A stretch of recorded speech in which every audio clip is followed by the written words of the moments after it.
اور یہ صاحب سر یہ مائنڈ سیٹ تو چینج کرنا یا اس میں کرنے میں پتہ نہیں ٹائم لگے گا، یہ ہوگا نہیں ہوگا، اس کے لیے خود کرنا ہے، یہ حکومت نے کرنا ہے، یہ تعلیم دینی ہے، شعور دینے سے آئے گا، پتہ نہیں کیسے آئے گا. لیکن کیا اس بات کا انتظار کیا جائے گا موٹر وے پر حفاظتی انتظامات نہیں کیے جائیں گے؟ آپ کیا اس کو بیڈ گورننس کا حصہ نہیں سمجھتے کہ موٹر وے کھلی ہو وہاں پہ حفاظتی انتظامات ہی نہیں ہیں؟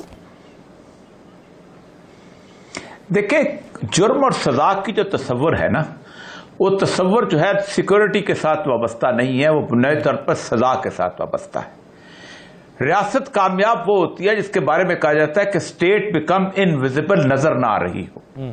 اس کی بنیادی وجہ جو ہوتی ہے کہ آپ ریاست میں سزا کو اتنا شاندار طریقے سے امپلیمنٹ کرتے ہیں کہ وہ لوگ خوف میں رہتے ہیں. سائیکالوجی میں اسے کہتے ہیں نیگیٹو ری انفورسمنٹ، اور اس کی بنیاد کے اوپر پورے کا پورا انصاف کا قانون چلتا ہے. قرآن کہتا ہے وَلَكُمْ فِي الْقِصَاصِ حَيَاتٌ يَا أُولِي الْأَلْبَابِ، ہم نے قصاص میں تمہارے لیے زندگی رکھتی ہے، عقل والو اس سے آگے مت، تاکہ تم اس سے ڈرو اور اس کو امپلیمنٹ کرو. میں آپ کو ایک عرض کروں، پورے کا پورا انصاف کا قانون جو ہے یہ اوپن کورٹ کا قانون ہے. یعنی آپ ایک آدمی کو پکڑتے ہیں، اوپن پکڑتے ہیں، ٹرائل اوپن کورٹ میں ہوتا ہے، سزا اوپن کورٹ میں سنائی جاتی ہے، اور آپ اس کو حالت یہ ہے کہ سزا دیتے وقت آپ اس کو کہتے ہیں کہ نہیں ہم اس کو اوپن کورٹ میں. ہم نے چیخے تھے اس وقت زینب کے وقت کہ سزا، رسول اللہ صلی اللہ علیہ وسلم نے ہر سزا مجمع عام میں دی ہے، ہر سزا. اسلام کا تصور کیا، دنیا کا تصور تاریخ میں یہی رہا ہے، اوپن. کچھ کو پھانسی کی سزا کے اوپر چیخ ہوتی ہے اور نہیں دی گئی اس وقت. میں آپ کو بتاؤں، اب بات ہوتی ہے تو کہتے ہیں وہ ضیاء الحق نے سزا دی تھی پپو کی. میں اس مجمع کے اندر موجود تھا، میں قسم اٹھا کے کہتا ہوں کوئی تماشبین وہاں موجود نہیں تھا. سارے چیخیں مار مار کے اللہ کی طرف ہاتھ اٹھا کے معافیا مانگ رہے تھے. خوف کا عالم تھا، اور کئی سال تک پپو والا واقعہ نہیں ہوا تھا. ایک سزا سے بنتی ہے، آپ پورا ملک جو ہے سیکورٹی میں نہیں لگا سکتے، آپ کے پاس اتنی فورسز ہی موجود نہیں ہیں. سزا خوف پیدا کرتی ہے. اس کے ساتھ دوسری بات بتاؤں آپ کو، رسول اکرم صلی اللہ علیہ وسلم کے زمانے کا واقعہ ہے. ایک تو ہوتی ہے قتل کی سزا، ایک ہوتی ہے اس طرح کے جرم کی سزا. عقل اور ارینا دو علاقے تھے، وہاں سے کچھ لوگ جو تھے وہ مسلمان ہو کے مدینہ آ گئے اور بیمار پڑ گئے. بیمار پڑنے کے بعد آپ صلی اللہ علیہ وسلم نے کہا فلاں ہمارے اونٹ چرتے ہیں، وہاں چلے جاؤ اور وہاں جا کے آپ اپنے صحت مند ہو جاؤ گے. وہ صحت مند ہوئے. ایک رسول اللہ صلی اللہ علیہ وسلم کا آزاد کردہ غلام یسار تھا، ان کو انہوں نے قتل کیا آنکھیں پھوڑ کے اور اونٹ چوری کر کے لے گئے. میں آپ کو حدیث کے الفاظ سنا رہا ہوں. آپ نے بلایا دونوں کو رحمت للعالمین.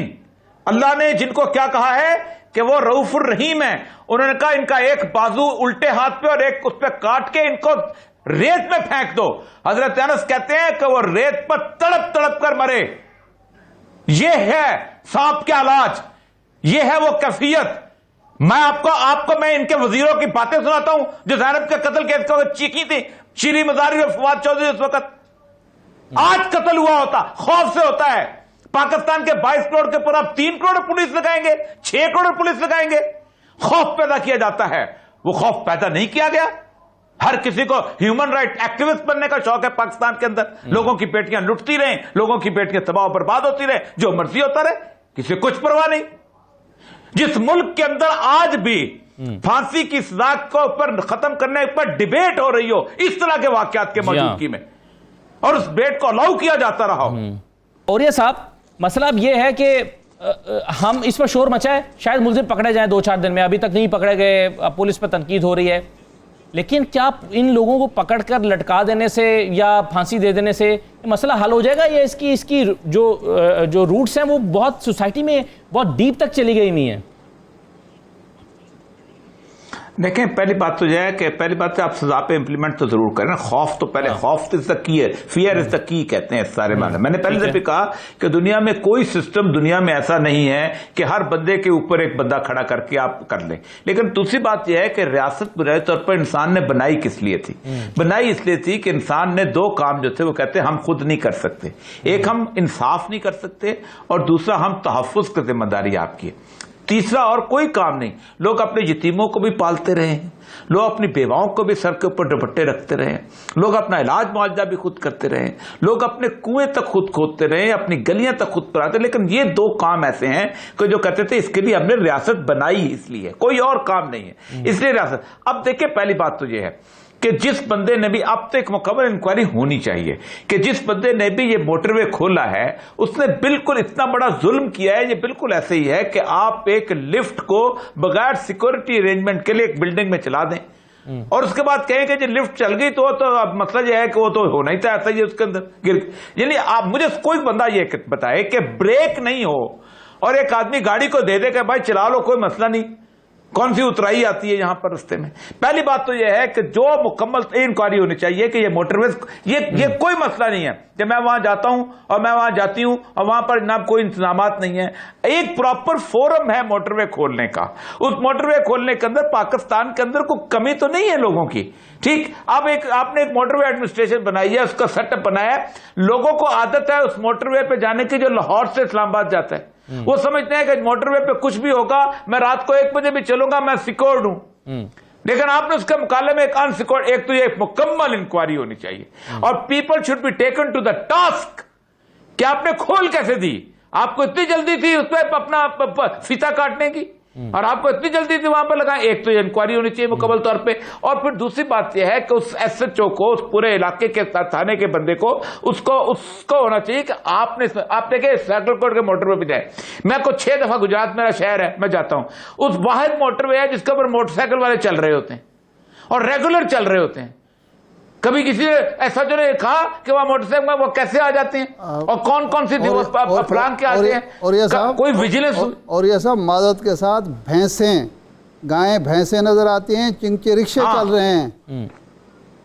یہ بالکل بالکل ٹھیک کہہ رہے, بالکل ٹھیک کہہ رہے. اور یہ سب کم از کم کسی نے رپورٹ کی کہ بھائی کل کو کچھ یہ تو کم از کم ہو ہی سکتا تھا نا کہ چلیں اگر آپ نے فل فلیج موٹر وے پولیس کے حوالے نہیں کیا اور اگر کوئی شخص کسی مسئلے میں ہے اور وہ موٹر وے پولیس کو کال کر رہا ہے ہیلپ کے لیے, تو موٹر وے پولیس کے ہاں ایک ایسا نظام حکومت کم از کم عارضی طور پہ اتنا بنا دیتی کہ وہ آپ کی کال کو فارورڈ کر دیں متعلقہ ادارے تک کہ جی نا ہم تو اس کو نہیں کر سکتے لیکن ہم آپ کی کال کسی اور ادارے کو فارورڈ کر رہے ہیں. اتنا سیدھا جواب دے دیا گیا.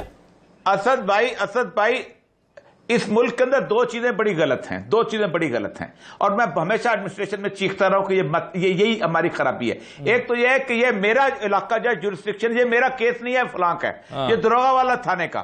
مسئلہ سارا یہ ہے کہ یہ آپ کو باقاعدہ اس پہ لا پاس کرنا چاہیے کہ جس ایس ایچ او کو اگر اس کی اپروچ کر لیا جائے, بے شک وہ سڑک پہ چل رہا ہو, بے شک وہاں پر وہ سفر پہ ہو, اس کو وہاں پر ایڈریس کرنا چاہیے پہلے کرائم کو. ایک تو یہ آپ نے پاس کرنا چاہیے قانون جو ہے, اور دوسرا آپ کو سب سے بڑی بات, ایک تو جورسڈکشن کا مسئلہ, اور دوسرا آپ کو یہ پاس کرنا چاہیے کہ آپ کو بغیر کسی کوشن کے, دیکھیں کوئی جلدی نہیں تھی, لوگ جی ٹی روڈ پہ سفر کر رہے تھے, کسی کو موٹر وے پہ جانے کی جلدی نہیں تھی, لیکن آپ نے اس کو کیا ہے اس کی ذمہ. اور یہ واقعی واقعہ جو ہوا ہے, یہ واقعہ باقاعدہ اسی وجہ سے ہوا ہے کہ ایک مجرم جو ہوتا ہے نا اس کو پتہ چل جاتا ہے کہ لوپ ہول کہاں ہے, اس کو وہ ریکی کرتا ہے کہاں سے میں ڈکیتی کر سکتا ہوں, کہاں میں ریپ کر سکتا ہوں, کہاں مجھے لوگ نہیں دیکھتے, اس کو علاقے کا جگہ کا وہ کیمرے تک دیکھ لیتے ہیں. اس کو پتہ چل گیا تھا, اس نے ریپ کر لیا. تو اس کا مطلب یہ ہے کہ آپ کو سب سے پہلے یہ ایک تو کام کر رہے ہیں انویسٹیگیشن, لیکن یہ ضرور کرنا چاہیے کہ یہ اب یا تو موٹر وے بند کریں مکمل, ابھی تک کھلی ہوئی ہے, بند کریں اور اس کے اوپر باقاعدہ پریکاشنز لیں اور اس کو بتائیں کہ جب تک ہم پنجاب پولیس کے حوالے کی گئی ہے آپ وہاں پر سفر